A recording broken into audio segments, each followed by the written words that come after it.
Daniel Jones streaming, not a bad pick against Detroit in New York. It can't be in Detroit this week, the game between the Lions and the Giants, of course, because of the snow. The Browns and Bills game has been moved. So, for those who don't know, I live about 25 minutes outside of the city of Detroit, and there's a little bit of a buzz around the city.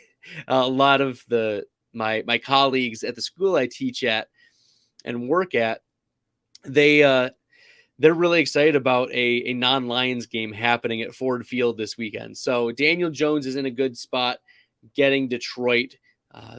Daniel Jones, looking at what he's done so far this year, you've been happy with what you have, right? He is 16th in total points, but he's had a top 3 finish, a top 8 finish.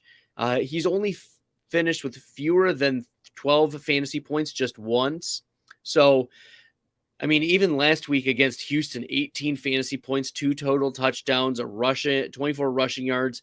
But Daniel Jones has had at least 60 rushing yards in 3 different games so far, and that's been really interesting. He's almost at 400 rushing yards on the season, and I can't remember the exact line for Prize Picks, but he was one of the most obvious overs for his rushing yardage. He was crushing it.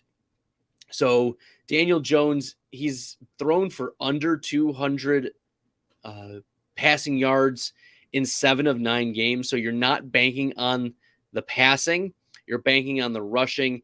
And Detroit is, Aaron Rodgers struggled against them, but this seems like a Daniel Jones pretty safe floor game against the Lions.